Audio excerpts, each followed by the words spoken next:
I know we all want lots of little things, enough money to live on, the right mate, the right children, on and on. But what do you finally, absolutely want? If it were your last day on earth, what would you want your life to have been about, to have been used for? Because that's what you really want. Hello and welcome to Being Yourself, Self-Inquiry with Gangaji. My name is Barbara Denenpont. Just sharing a little bit personally, when I first met Gangaji, she absolutely stopped me in my tracks.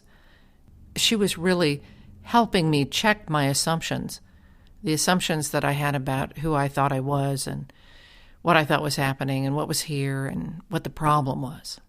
And so I really wanted to bring this monologue to you because it is an opportunity for us all together to once again check our assumptions.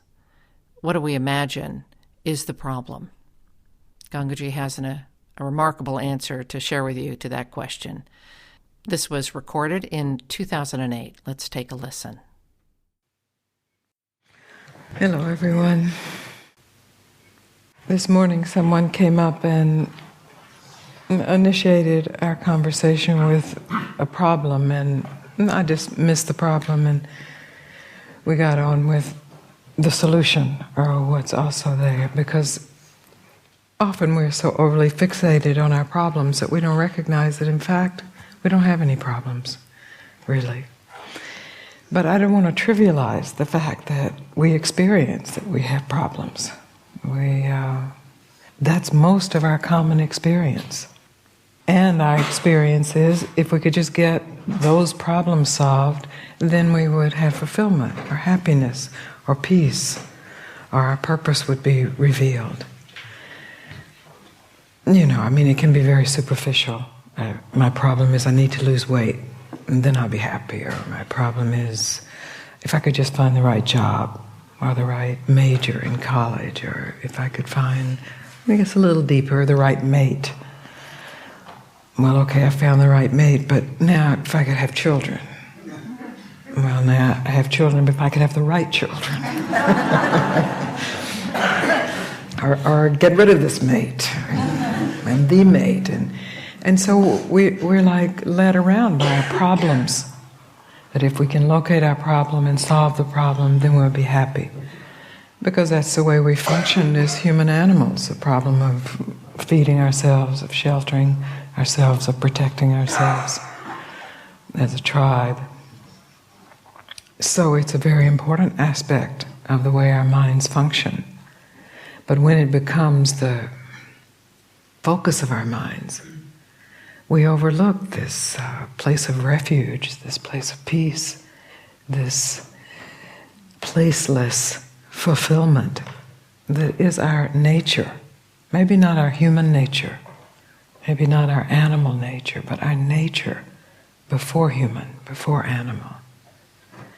And so I do accept that it is important to identify the problem. And then it is important to recognize that the problem is making that the problem. Ramana said the last thing to go is self-doubt. And Papaji said, which always the student has to surpass the teacher, that's the way it grows. The last problem is thinking there is a problem. And that's what we cling to. But I know there's a problem. I feel there's a problem. I sense there's a problem. My life reflects that there's a problem.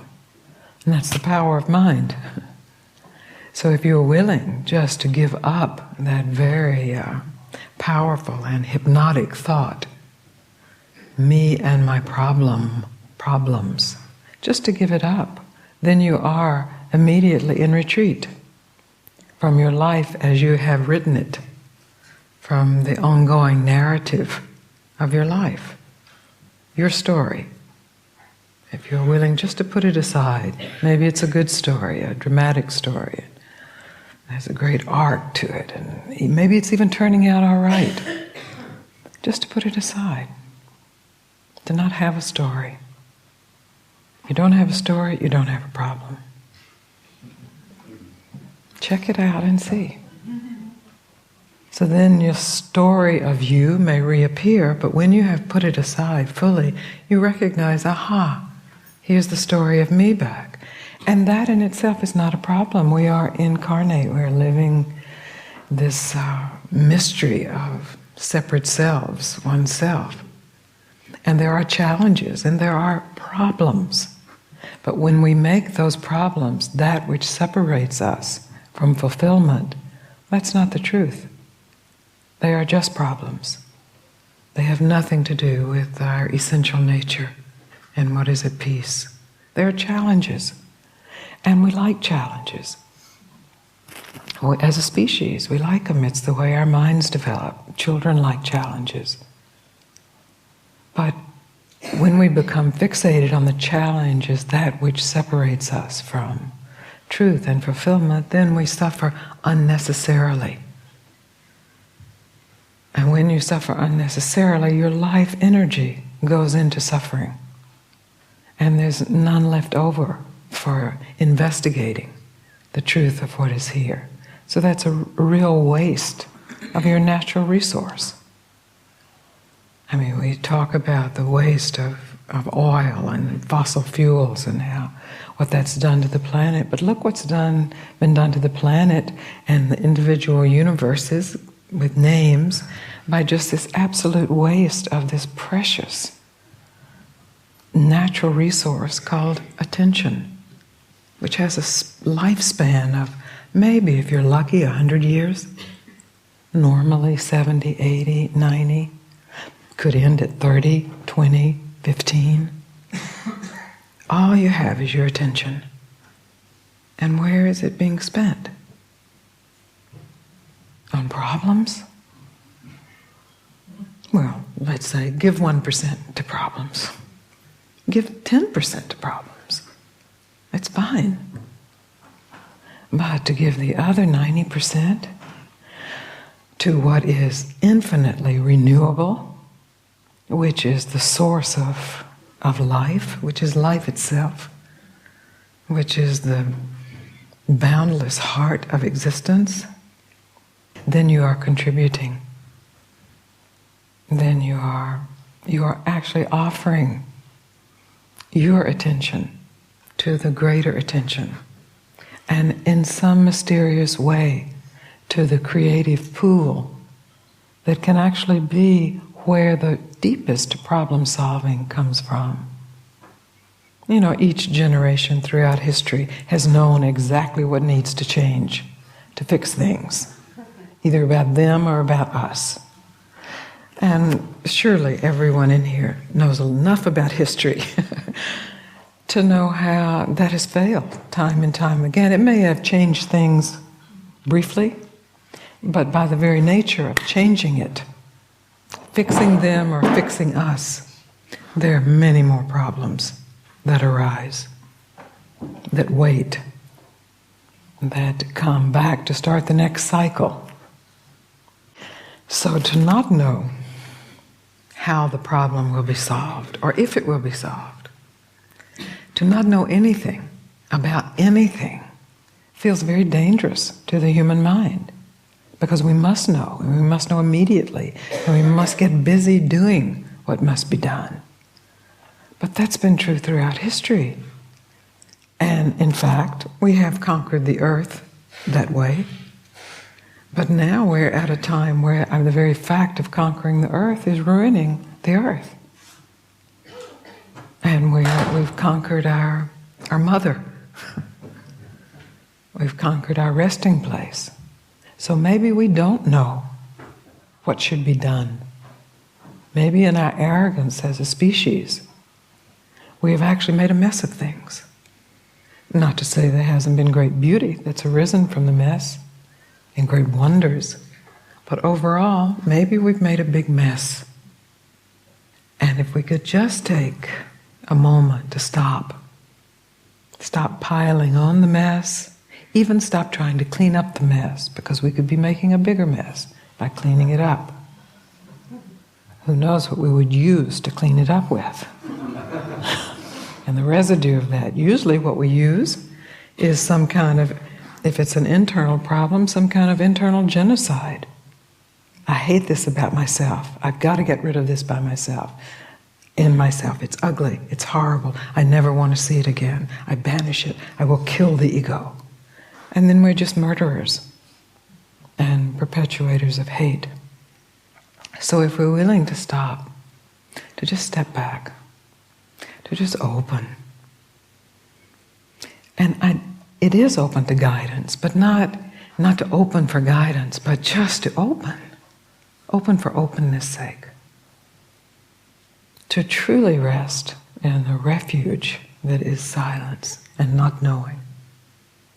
And then to see.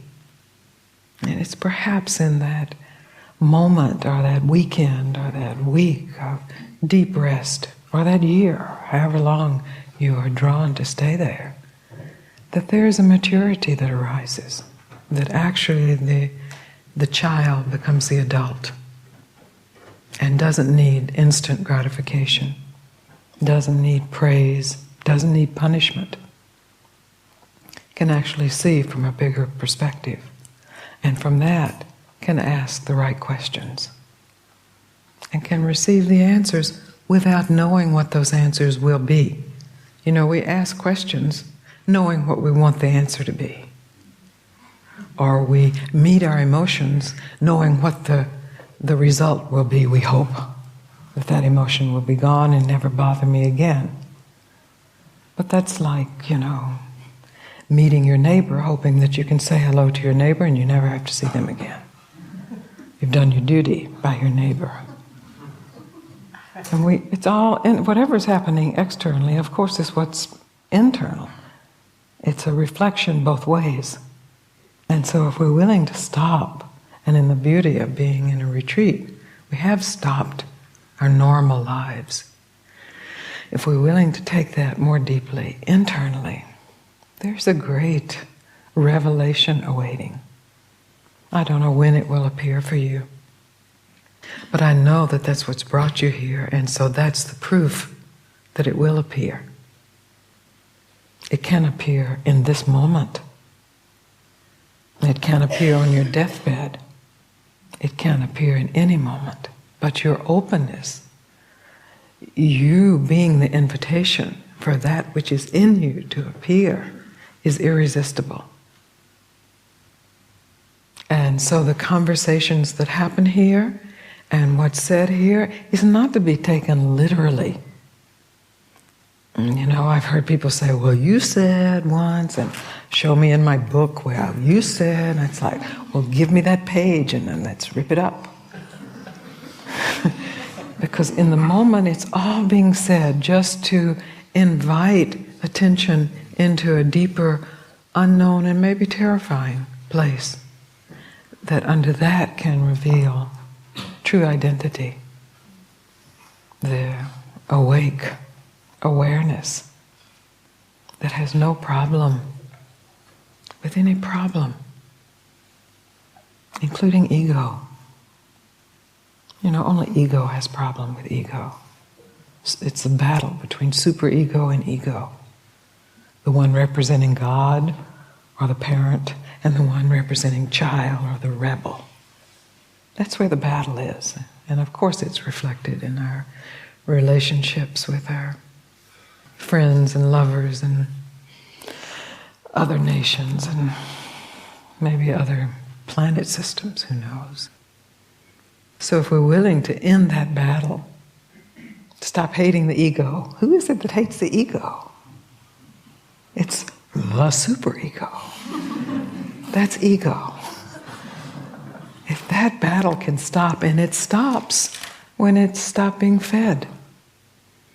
When the conversation is recognized, very familiar conversation, what's wrong with me, what's wrong with them, how it's got to change, it should change. Very familiar, right? It's not creative at all. How many times, decades of that conversation just to recognize it and stop. Well, you're a wretched creature.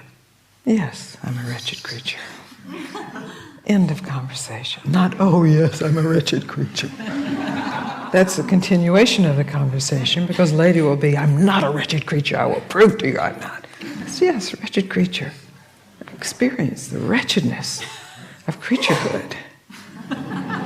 And then wretched creatureness itself is liberated. It's liberated from your own heart, where the battle ends.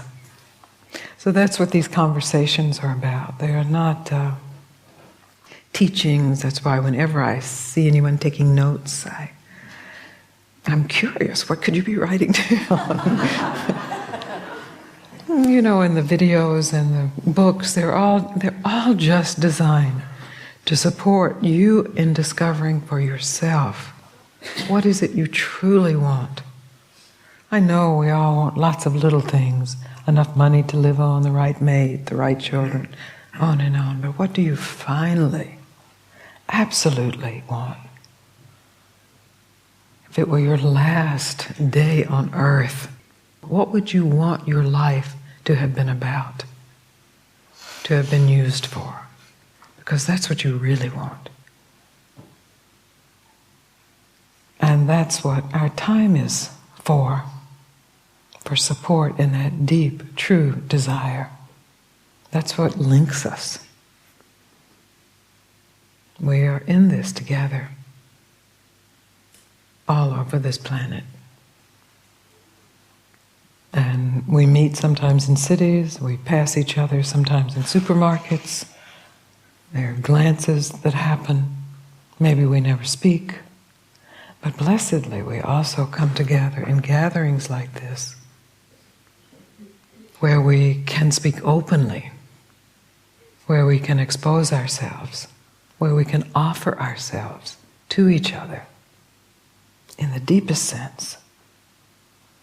Really in the most intimate sense, more intimate even than sexuality, which is perhaps the most intimate that the animal body knows, but more intimate than that.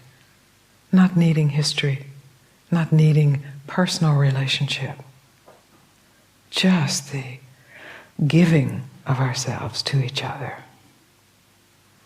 the giving of ourselves to ourselves. It's the same then.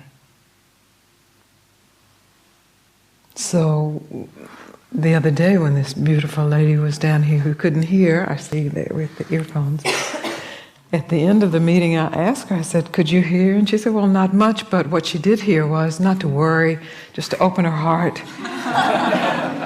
I said, well, you heard enough.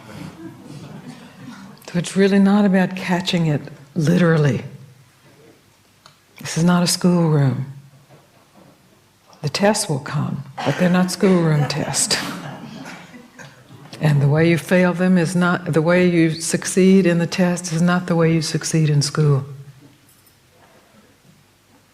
It's not about knowing what the outcome should be, even what your response should be. It's about opening, which is really not knowing, but opening to your intelligence.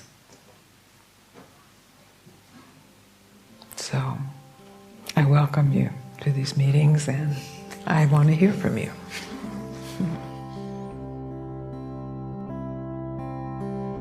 I was present for that meeting as it was recorded at the most extraordinary place, Findhorn, Scotland. I'm so happy I can bring it to you. I love sharing these with you, and I hope you'll continue listening. Before I go, I also want to mention some really important news, and that is that Gangaji has a new website. It's still at the same address, gangaji.org. That's GANGAJI.org. But it has a lot of features that you can check out that are new, search features, video features. And there's in particular something I wanted to point out to you, which is this 3-day mini course that you can sign up for. It's called Ending Your Patterns of Unnecessary Suffering. You just give us your email and we'll send you the course. It's got inquiries and videos and audio downloads. We've gotten some good feedback, and it's a great way to be introduced to what Gangaji is offering. With that said, thank you for listening. Until next time.